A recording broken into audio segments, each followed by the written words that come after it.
Hi, everybody. Good morning, good evening from the Glenn Curtiss Museum. My name is Ben Johnson. I'm the executive director. With the prolonged closure here because of the COVID pandemic, we would really like to take you around, start showing you a few things that you're missing out on here at the Curtiss Museum. And we are currently hanging out in our very, very quiet restoration shop because so many of our volunteers are of an age where they would be susceptible to the COVID-19 illness. We wanted to make sure that they stay home and stay healthy, at least for right now.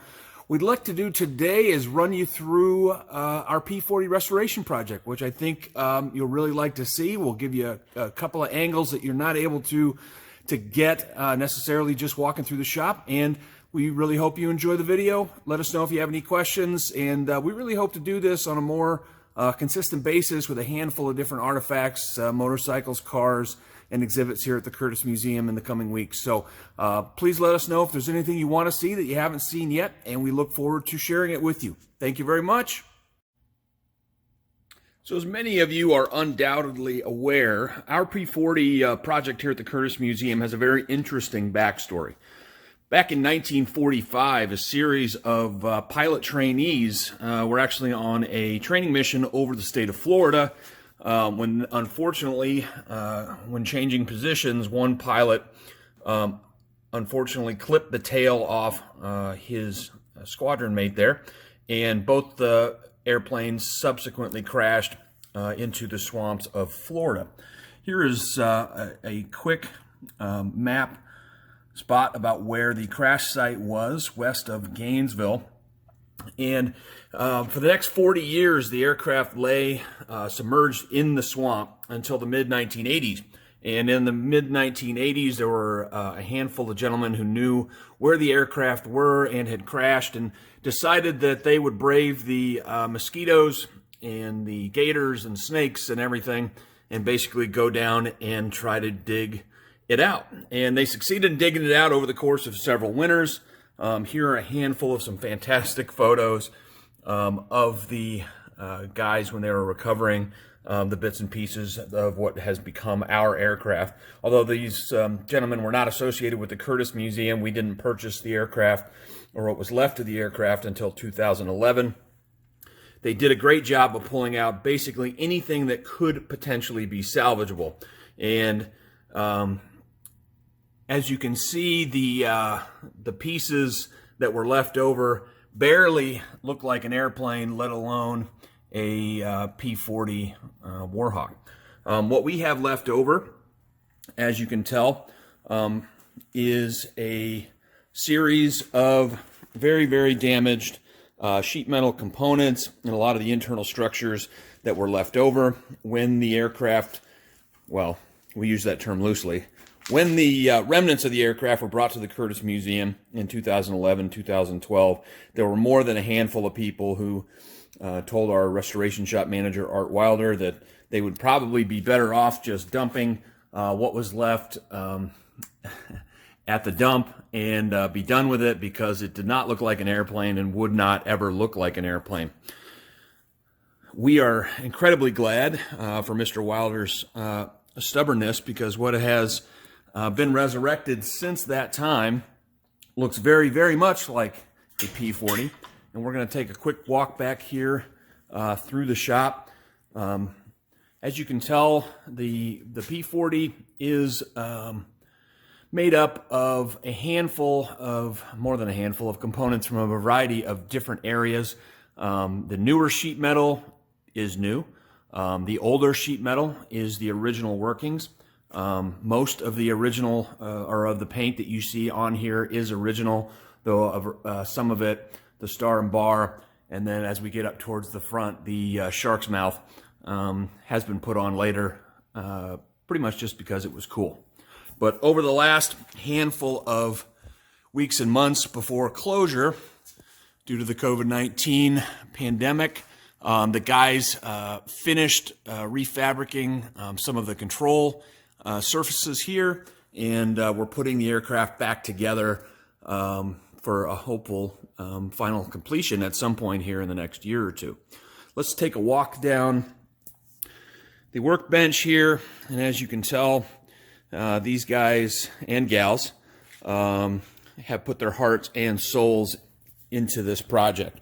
There are a ton of pieces where basically what you have left over are small, tiny bits of either rusted, shredded, ripped, cut, and dented aluminum.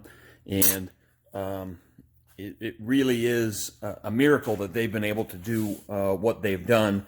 As you can tell, so much of this still bears the scars of the collision itself, the subsequent crash, and being in a swamp for 4 to 5 decades. Coming around the tail section here of the aircraft, you can see that they have the tail wheel, and many of the internals are wired up. The goal of the aircraft project is that in the end, many of the control surfaces, if not all of the control surfaces, will be semi-functional. So as we display the piece, even though this will never return to flight status because it was too badly damaged, you will be able to see how the control surfaces functioned and how it would have moved its way through the skies. So we're going to give you a quick look here into the cockpit. The guys and gals are very proud of the work that they've been doing up here in the cockpit. All right. So as you can see, they've got oxygen bottles are in place. Many of the internal cabling has been run. They actually had to break the airplane apart at one point last year to rerun some of the cabling back through the fuselage and into the wings, which was a interesting project. Look back down the fuselage toward the tail. There's some more of our shop. The internal workings of the cockpit area. Now, many of these pieces are original, but there are a handful that were too badly damaged, just like the rest of the plane. And we've had a variety of on-site volunteers and even some corporate partners around who helped do some of the metalworking and basically rebuilding original parts that have not been built for 65, 70 years. Look out towards the left wing here. You can see further on down, a lot of the surface sheet metal work is new, brand new metal.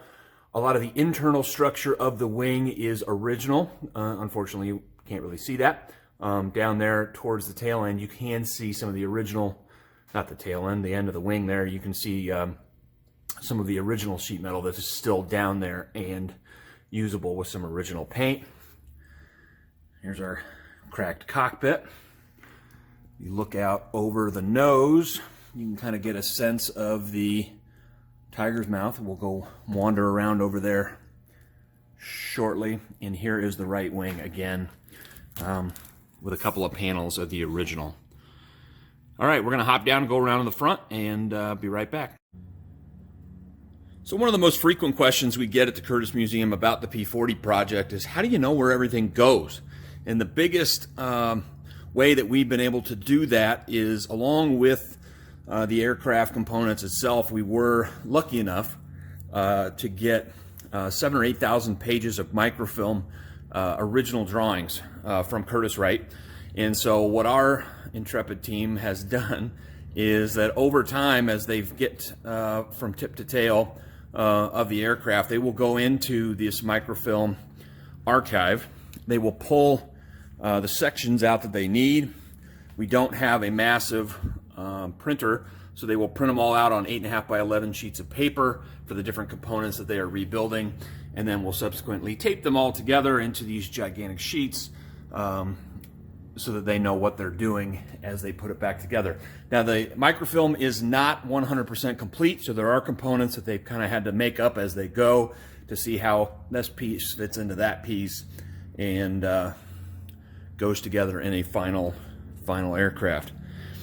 And then this is one of the giant tool benches that has everything that they could potentially need. And all of it's done by hand. None of this is computer aided. in any way.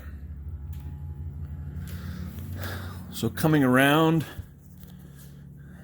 the nose of the aircraft, you get to see this beautiful preliminary paint job that our good buddy Tony Vicchio painted for us last year.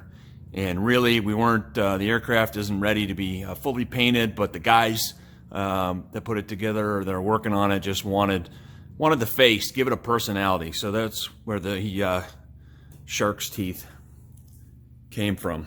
Now coming under here are the machine gun ports.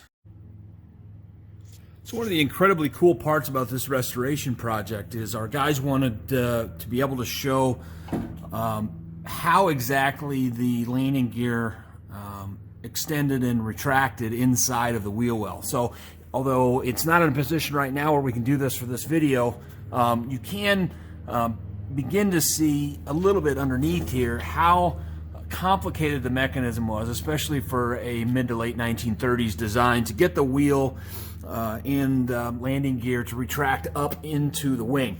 The goal here with this project is that with the gear assemblies and everything, and the way that hopefully we'll be able to display the aircraft, that we'll actually be able to show the general public the wheels extending and retracting on a pretty consistent basis. As we move around the nose here, again, the great artwork, the Allison engine, which is the original engine that was inside the aircraft when it crashed.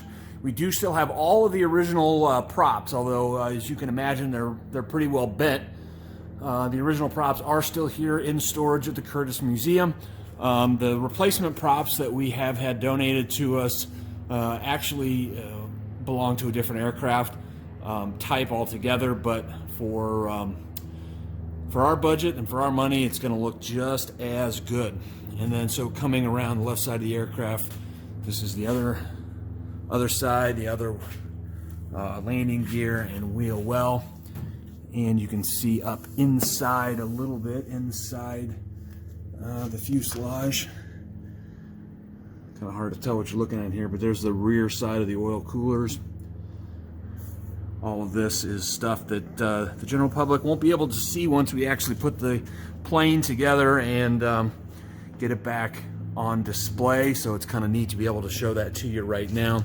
And again, this is just a really up close shot. You can tell the hard work it took to get even the chin scoop here to get remotely back into shape after the crash.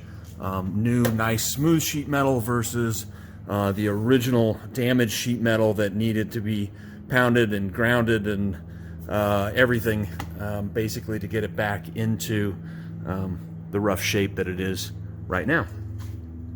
So coming back again, coming under the left wing, again you can see some of the original panels. All of these had to be, all the rivets had to be drilled out and put back together.